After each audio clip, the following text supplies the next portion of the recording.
이슈 투데이. 네, 오늘은 LA타임스의 박종찬 기자 함께합니다. 어서 오십시오. 안녕하세요. 네, 휴가 잘 갔다 오셨어요? 네, 잘 갔다 왔습니다. 네. 요즘 젊은 분들은 휴가 가시면 어디로 가십니까? 이번 주는 제가 컨벤션도 있고 해가지고 컨벤션? 네, 휴가를 오래 가진 못했는데 그냥 어. 바닷가 좀 돌아다니고 어. 그냥 그 샌디에고 쪽에 드라이브도 좀 하고 그렇습니다. 네, 요새 젊은 분들은 휴가 가는 동안에 공부하시는군요. 그러니까. 네. 바람직한 모습. 자, 지난주인가요? 지지난주인가 이 LA타임스의 스키드 로우 피플스 마켓 이라는 이제 이 조그만 가게 상점 이야기가 나왔었습니다. 한인 2세가 운영하고 있는 리코스토어인데 이 LA 다운타운 인근에 있죠. 네, 이 LA 타임즈에서는 이 상점을 조명을 했고 이 상점이 어떤 의미를 가지고 있는지에 대해서 이 기사를 썼습니다만은 오늘은 박종찬 기자와 이야기를 나눠보겠습니다. 이 한인 가족이 이 상점을 운영하는 지가 벌써 30년 가까이 된다고요. 네, 그 스키드로는 아시는 대로 이제 다운타운 LA 그 리틀 도쿄에서 살짝 남쪽으로 있는 한 구역인데요. 네. 몇천 명, 8천 명 가까이 있는 노숙자분들이 살고 있는 곳이기도 합니다. 그렇게 많이 살고 있어요. 네, 이 곳에서 이제 메이 그리고 박 씨가 1995년부터 이제 베스트 마켓을 운영하고 계셨는데요. 네. 이 부부의 아드님 데니 팍 씨가 이제 운영을 시작한 후 2018년부터 이름이 변경되어 스키드 로우 피플스 마켓이라고 부르고 있죠. 네. 많은 한인 분들, 특히 2세 분들은요, 리코스토어 운영하는 거 좀 꺼리거든요. 근데 이 데니박 씨는 나이키를 그만두고 이 마켓 운영을 시작했다고 해요. 어떤 뭔가 철학이 있거나 마음에 어떤 변화가 있었거나 굉장히 궁금합니다. 네, 그 나이키 디자이너 일하셨는데요. 네.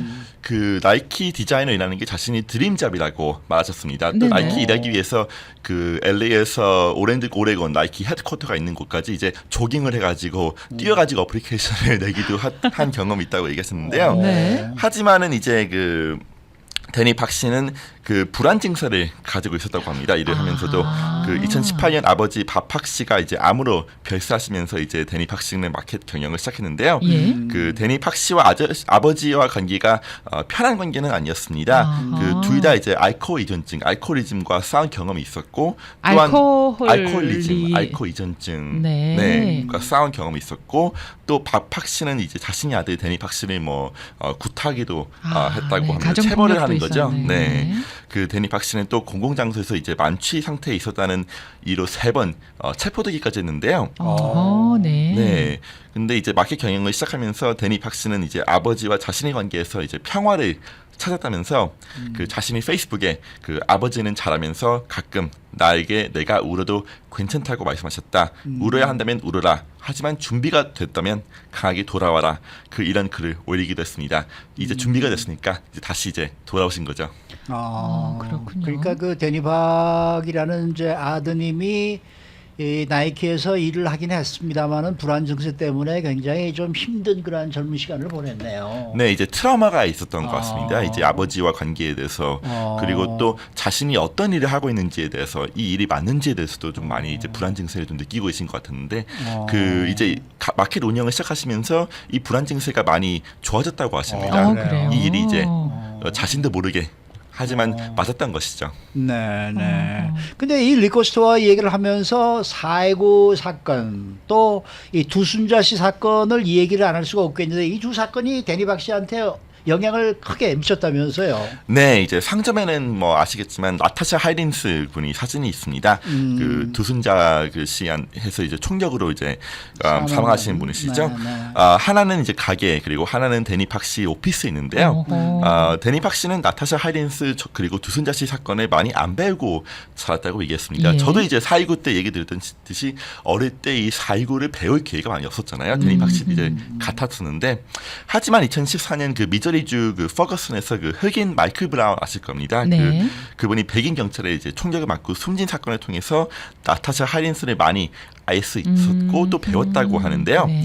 사건을 배우면서 항상 자신이 부끄러움을 느꼈다면서 항상 나타샤 하이린스 씨를 기억하려고 하고 있다고 말했습니다. 그 이 상점의 직원 중 절반은 한국인, 절반은 흑인입니다. 그 한국인 분들은 이제 스키드를 많이 살고 계시지 않지만 이제 그 신문이 광고를 보시고 이제 고용을 하시고 그 상점에서 근무하고 계시는데요. 그 또한 절반은 스키드로에 살고 있는 주민, 그리고 절반은 한국인 이민자라고도 합니다. 그 데니 팍 씨는 이 상점을 통해서 그 스키드로에 있는 노숙자 문제, 그리고 인종 갈등 문제를 작게나마 해결하고 싶다면서 이 상점은 커뮤니티 구성원이 되기 위해서 많은 노력을 하고 있다고 말했습니다. 네, 이 데니 박 씨가 이 상점을 운영한 후로 많은 점이 바뀌었다고 하는데요. 어떻게 바뀌었어요? 네, 그 상점 이름이 바뀌었습니다. 예. 그리고 페인트 칠도 다시 하면서 예. 상점이 이제 밝게 변하기도 했는데요. 또한 이 데니 팍 씨는 상점병에 이제 한국어와 영어 글귀를 올렸습니다. 그 이 상점은 스키드로우 커뮤니티가 스스로 자신을 치유하고 힐링하고 건강한 아이덴티티를 찾을 수 있는 안전한 공간이 될 것이라면서 예전에 그 리퀘스트를 많이 있었던 그 Right Refuse 서비스, 그러니까 나는 이제 서비스를 안 할 권리가 있다, No refunds, 환불은 없다, 이런 사인 대신 이제 기쁨은 저항의 행위다, 그리고 우리가 우리 자신을 먹여 살릴 수 있어야 한다, 이런 글귀를 상점에 올리기도 했습니다. 기쁨은 저항의 행위다. 네. 네. 우리가 우리 자신을 먹여 살릴 수 있어야 한다. 네. 와, 굉장히 마음을 많이 울리는 좀 철학적인 그런 얘기죠. 네네. 하지만 이제 이런 철학적인 얘기를 올리면서 이제 상점에 오시는 손님이 좀 더 좀 편안하게 그 장을 볼 수 있는 이런 그 인바이먼트를 좀 하시려고 만들었다고 얘기하셨습니다.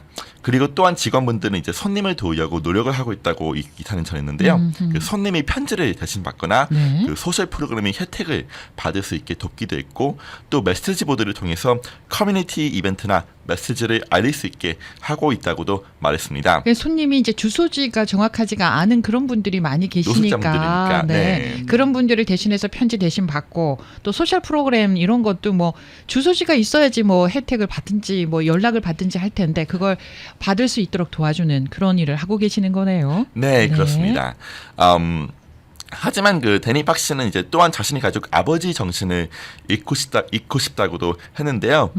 지금 자신의 역할은 이 상점을 많이 바꾸면서도 그 자신이 가지고 역사를 부정하는 것이 아니라 그 미래를 위해서 앞으로 더 좋은 상점을 만들고 앞으로 나아가는 것임을 깨달았다면서 그것이 우리에게 스스로를 강화하고 용기와 희망을 주는 것이 아닐까라고 말하기도 했습니다. 네. 아니 아버지의 뜻을 받아서 리커스토어를 운영하는 것까지는 이해를 하겠는데 이 지역을 떠나고 싶어 할 것 같아요. 그러니까 다른 곳에 리커스토어를 운영을 할 수가 있는데 이 지역을 그대로 이어받아서 한다는 거가 굉장한 용기가 있지 않았을까 싶어요. 그렇죠. 저도 이제 그 스키드로에 몇 번 가보면 사실 무섭죠. 무서워요. 네, 네. 노숙자분들도 많이 가시고 또 뭐 네.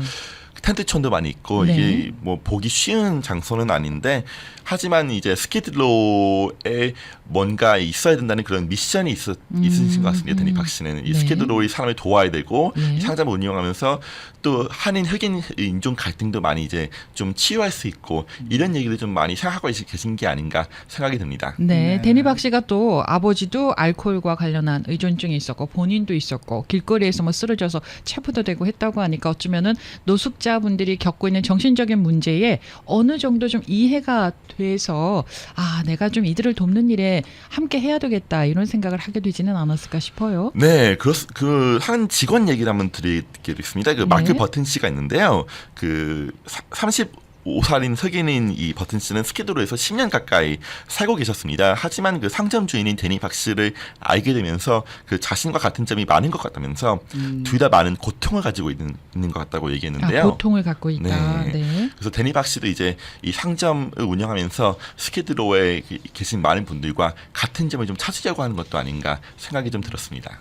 근데 이 스키드로우라는 곳이 지금 다운타운 리틀 도쿄 밑에 있는 곳이죠. 그러니까 네. 패션 디스트릭트하고 가운데 있는 곳이 이제 스키드로우고 거기에 지금 노숙자들이 그렇게 많은 곳 아닙니까? 네. 그러니까 어떻게 보면 굉장히 위험한 곳인데 네. 거기서 지금 상점을 오픈해서 이 사람들을 위해서 일을 하고 있다라는 이제 그러한 이제 이 지금 상황인 것 같아요, 그렇죠? 네. 네.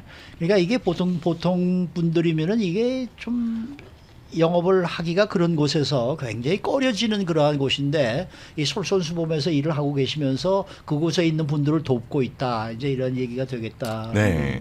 그럼 그 지역에는 이 마켓이 한 군데인 거죠. 다른 마켓도 있습니다만 이제 네. 가장 많이 알려진 마켓이라고 보시면 될 것 같습니다. 네, 이제 네. 다큐멘터리 피처되기도 했었고 또한 그 가장 좀 규모가 큰 마켓이기도 하고 예. 그래서 많은 분들이 이제 이곳을 자주 찾고 계시죠. 가보셨겠죠, 당연히. 네. 네, 근데 네. 나타샤 할린스의 사진을 가지고 있다는 것은 뭐를 의미하는 걸까요?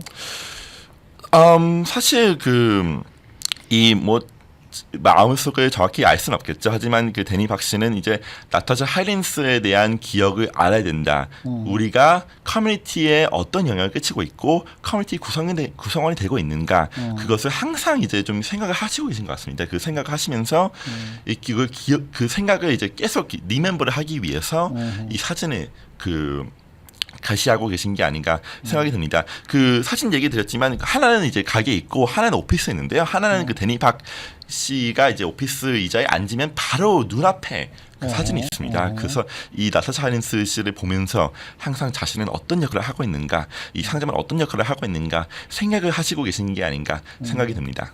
네. 나타샤 할린스도 피해자이지만은 두순자 씨도 피해자이거든요. 그렇죠. 사회 현상의 네. 피해자인데 또 한인의 입장에서 바라보면 나타샤 할린스의 사진도 있으면 두순자 씨의 사진도 함께 있어야 되지 않을까 뭐 이런 생각도 해보는데 아무튼 사회적인 희생양이 된 분들에 대해서 우리가 생각을 하고 그런 일이 다시 발생하지 않게 해야 되겠다 그런 생각을 갖고 있는 게 굉장히 귀하다라는 생각이 드네요. 그렇죠. 이제 두순자 씨도 사실 피해자고 또 그럼요. 두순자 씨도 이 한인 흑인 갈등을 얼마나 알고 계셨습니까? 그렇죠. 뭐 네. 이민자로서 잘 모르고 계셨고 또 두순자 씨가요 리코 스토어를 운영을 할 때요 엄청나게 피해를 많이 입었어서 그 전에 그렇죠. 1년에 몇 번씩 폭행 당하고 도둑 당하고 강도 피해를 당하고 그런 일련의 일들이 쌓여 있는 그런 상황에서 그런 일들이 일어났었거든요. 네, 그래서 엄청난 그렇죠. 피해를 많이 입었었는데. 그렇죠. 네. 네, 그래서 이 사진에 또 있는 이유가 네. 뭐 나타샤 할린스 씨 기억하려고 한 것도 있지만 이제 이제 이세시잖아요. 이분은 이세시고 또 네. 한인 흑인 갈등을 또 그 역사적으로도 또 공부도 많이 하셨고 또 알고 계셨고 그러면서 자신은 이제 이런 비극이지 않습니까? 두순자 예. 씨한테도 그렇고 그럼요. 나타샤 할린스 씨한테도 엄청난 비극이죠. 엄청난 네. 비극이 두 사람의 잘못은 없어요. 그렇죠. 네. 네. 이 비극을 이제 막기 위해서 예. 다음번에는 이제 이세 분들은 이제 이 비극을 최대한 프리멘트하기 위해서 예. 노력하고 있는 게 아닌가 생각이 좀 들기도 했습니다. 네. 이런 스토리를 취재하시면서요. 어떤 기분이 드셨어요? 이게 제가 취재한 기사는 아닙니다. 일단 네, 그 네. 얘기 좀 먼저 드리고 프랭크 샹 제가 소개해드렸던 칼럼니스트 분이 이제 취재하신 기사인데 네. 저도 이제 같이 일을 하고 또 사회구 취재를 같이 하면서 많은 얘기를 나눌 수 있었습니다. 이 칼럼니스트 분하고 예. 일단 하긴 갈등이 존재를 하고 있는 건 사실이죠. 맞아요. 이제 계속 네. 많이 힐링을 하고 있지만은 이제 존재를 하고 있는 건 사실이지만 사실 생각을 많이 하면서 저도 그렇고 이 프랭크 칼럼니스트 분도 그렇고 생각을 많이 하시는 게 크게 30주년, 25주년 크게 행사를 하고 또 크게 시장에 나와서 이제 얘기를 많이 하고 이런 행사도 저도 많이 취재하고 네. 그렇지 않습니까? 하지만은 가장 중요한 거는 이제 그라운드 레벨이죠. 땅 풋불이라고 얘기하잖아요. 개인당, 대인당 이런 스키드로 있던 마켓이나 사우드리는 마켓 이런 하나하나가 사실 시장이 큰 연설을 하거나 그런 것보다 네. 한인 흑인 갈등 또 인종 간 다른 점을 많이 힐링하고 하는 게 더 노력을 하고 있는 게 아닌가 그런 생각이 좀 많이 했습니다. 맞습니다. 그러니까 정치인들이 얼마나 사실 맞아요. 할 수 있겠습니까? 우리 하나하나가 노력을 하고 있고 또 해야 되는 네. 이런 게 좋은 게 아닌가 좀 생각을 좀 많이 하는 계기가 되었습니다. 데니박님이 그 스키들로 그 지역에서 따뜻한 인간의 휴머니즘을 이렇게 전파하는 그런 좋은 역할을 하고 계시네요. 그렇죠. 네. 네. 자, 오늘 말씀 잘 들었습니다. 감사합니다. 네, 지금까지 LA 타임스의 박종찬 기자와 함께했습니다.